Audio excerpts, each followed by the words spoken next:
Hey guys, in this video we're going to go over some sample configurations that are built into LinuxCNC 2.7, and the idea here is just to get you familiar with what LinuxCNC looks like and also give you some ideas of the flexibility of LinuxCNC, because there are many user interfaces that are written on top of LinuxCNC, and if you're a developer you could write your own interface as well. I'm not a developer, so this stuff is all way over my head, but I want to show you just some of the basics to get you excited, and then in the next video I promise we'll actually do some real configuring inside of LinuxCNC.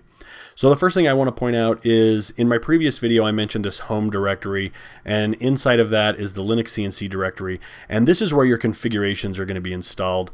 You can see here I've got 6 sample configs already set up, and on my control computer that runs my mill and my lathe, each machine has its own configuration. This is not my control computer. This is actually LinuxCNC running inside a VirtualBox on Windows 10. This can only be done for the sake of showing you how LinuxCNC works and what it looks like. You couldn't actually run LinuxCNC inside of a VirtualBox. And it can't be ran on Windows, I should point out. Anyway, let's get up here to the Applications menu. We'll go to the CNC menu, and then we'll choose the Config Picker. Here it's called the Configuration Selector, and you can see in my configs I've already got 6 different configurations set up. There are dozens of sample configurations, so play with those on your own time. The ones I want to show you start off with Axis, which is the standard graphic interface for LinuxCNC. It's the one you're probably used to seeing if you've done any research or if you've already watched some YouTube videos on LinuxCNC. It's pretty nice. You get a 3D representation of your code. You get a 3D representation of your tool. If there's no tool selected, you get this cone. We've got our coordinate system. If we zoom out, you've got these red lines which represent your soft limits. If you have home switches, you can use these soft limits instead of using hard limit switches, which is kind of nice. And then there's a DRO here that gives you all of your offsets. You can actually turn that on in this area, but you'll lose your velocity. So if we go over here to View and click Show Offsets, this is all the same stuff you would see here on the DRO tab. But I prefer to know what my velocity is, so I shut that off. I wish they would make this a la carte so you could choose which offsets you want. Anyway, there's a lot of stuff to get into this. This is where we're going to be spending most of the series, is inside of Axis, so I'm not going to go into any more of it right now. I just wanted to show you what it looks like. There are 2 virtual control panels that I want to show you for Axis, and there are more than 2, but these are the 2 I'm familiar with. The first one I'm going to show you is called Glade VCP, and that's a virtual control panel. Glade VCP is a way for you to add buttons, icons, all kinds of readouts. It's very highly customizable. It has a what you see is what you get configuration tool, so you can kind of drag and drop your configuration. It's really handy. However, in the beginning I tried to use it, and I'm not sure if it was due to a bug, but I could not get it to give me accurate spindle readouts, and so I eventually abandoned Glade VCP. And I'm going to show you one other configuration. You'll notice here it's on the right side of our standard axis, but they also have a sample configuration where they install it as a tab, and that's just worth taking a look at real fast. If you didn't want to have all of those buttons taking up your space, you can have it as a tab right here, and that would still give you all the same information. Now, the one that I actually use is called Python VCP, or PyVCP, and it's a little more basic looking. I guess the graphics are a little more crude, I guess you could put it that way, but it's really easy to set up. You actually do all of the layout configuring via XML file, so you kind of have to hand write your own layout. On mine, I have a RPM readout, both in a graphic bar, a color bar. It also has a digital speed readout.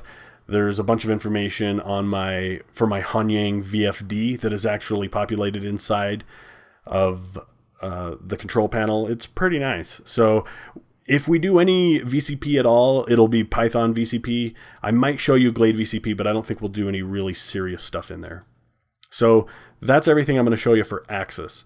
The next one I want to show you is called, actually I'm not sure how to pronounce it. To me it looks like it should be pronounced MocAP with a silent G, but that may not be what it's actually supposed to be, how it's supposed to be pronounced. MocAP is a completely different user interface, and it actually looks a little bit fancier. Some of you are probably going to be drawn to this. It's still very customizable. You can have any kind of button layouts you want. I'm not actually sure how these are configured because I haven't spent any time here, but you can see we've got absolute coordinates, DTG, we've got our G54 offsets. We can turn on and off different types of coolant. We can set max velocity. Lots of stuff here. Seems pretty handy. I'll probably learn it just so I can do a couple of videos on it. But if this is interesting to you, or if you have a touchscreen monitor, you might want to spend some time learning how to use and configure MocAP for your own installation. The other one that is really popular for touchscreen is actually called Touchy. You can see here there's a lot of MocAP sample configs you can take a look at.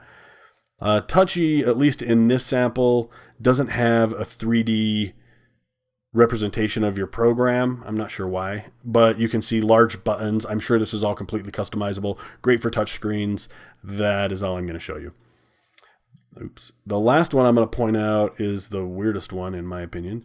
It is called Vismatch Hexapod. Hexapod configure set of Linux files. You'll have to read that on your own time. This is just really weird looking and gives you an idea of what kind of stuff can be done within LinuxCNC. Look at this little window over here. We can, let's see, let's rotate it. It kind of reminds me of a pick and place machine. Maybe it's supposed to be for simulating a six-legged robot of some sort. I'm not really sure what it does. You can see over here that it's got 6 different axes.